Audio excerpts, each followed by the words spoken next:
เส้นทางรถไฟลาวจีนเส้นหลายกว่าเพิ่มเศรษฐกิจทั้งเปลี่ยนชีวิตและช่วยพัฒนาสังคม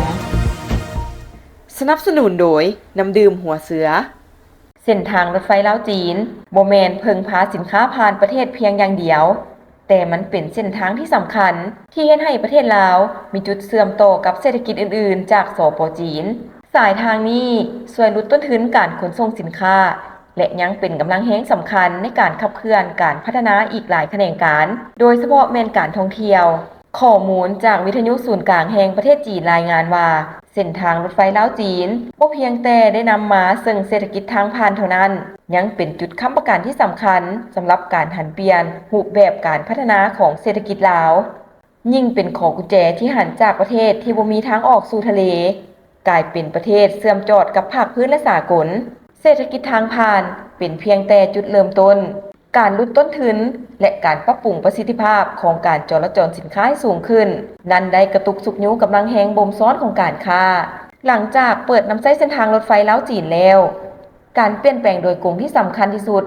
แม่นการก้าวกระโดดของประสิทธิภาพที่การจราจรสินค้าและต้นทุนการขนส่งลดต่ำลงอย่างหลวงหลายตัวเลขข้อมูลแสดงให้เห็นว่าต้นทุนการขนส่งสินค้าจากนครคุนหมิงจีนผ่านประเทศลาวไปไทยได้ลดลง 30-50 ส่วนห้อย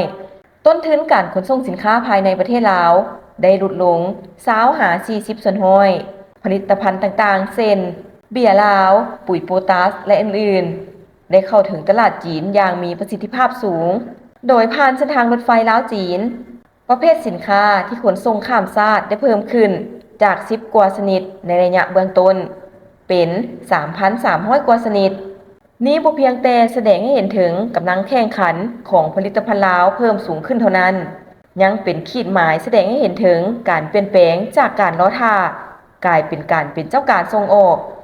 ซึ่งถือว่าได้เชื่อมโยงกับระบบต้องโซ่การสนองในภาคพื้นอย่างแท้จริงคุณค่าของเส้นทางรถไฟลาวจีนบ่ได้จำกัดอยู่กับการขนส่งสินค้าอย่างโรงเรียนเท่านั้นสิ่งสำคัญกว่านั้นยังรวมถึงการปรับปรุงสภาพพื้นที่ทางเศรษฐกิจคืนใหม่สุกยูให้ตัวเมืองที่อยู่เรียบตามเส้นทางรถไฟหันเปลี่ยนจากจุดเสื่อมโต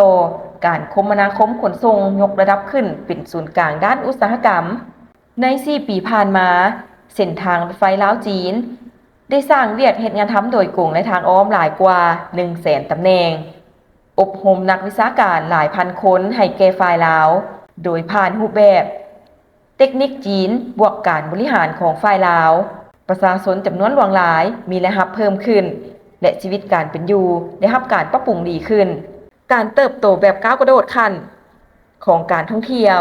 ยิ่งเห็นให้ประชาชนเข้าถึงผลประโยชน์ตัวจริงใน6 เดือนต้นปี 2025แขวงหลวงพระบางได้ต้อนรับนักท่องเที่ยวหลายกว่า 1.9 ล้านเทื่อคนในนั้น87 ส่วนห้อยแม่นเดินทางโดยรถไฟลาวจีนเฮ็ดให้หัวหน่วยธุรกิจที่ปิ่นอ้อมต่างๆเช่นโรงแรมร้านอาหารการบริการนำเที่ยวและอื่นๆได้รับการพัฒนาอย่างฟดฟื้นการพัฒนาของต้องโซ่การศึกษาต้องโซ่ทรัพยากรมนุษย์และต้องโซ่การประกอบอาชีพที่เกิดจากความโรงเรียนด้านคมนาคมขนส่งคือแนวนี้เฮ็ดให้เศรษฐกิจทางผ่านยกระดับขึ้นเป็นเศรษฐกิจแห่งการดำรงชีวิตของประชาชนและเศรษฐกิจแห่งการพัฒนาอย่างแท้จริงเมื่อเบิ่งในระยะยาวแล้วเห็นว่าบทบาทของเส้นทางรถไฟลาวจีนยังคงเปิดกว้างออกต่อไปอย่างบ่หยุดยั้งการสุกยูโครงการเสริมสร้างการคมนาคมจะสืบต่อยกระดับความสามารถด้านการขนส่งตื่มอีกในอนาคตจะเปิดกว้างไปสู่ไทยและมาเลเซีย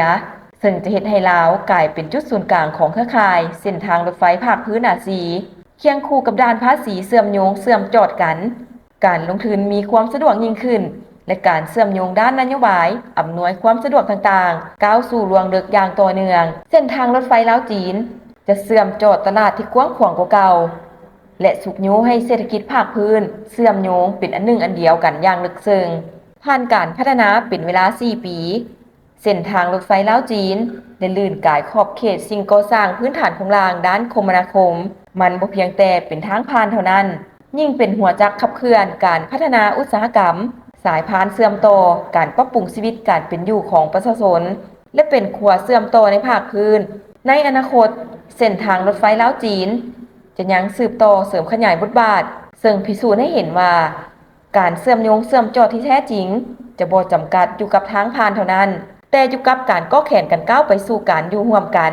และเจริญรุ่งเรืองพร้อมกัน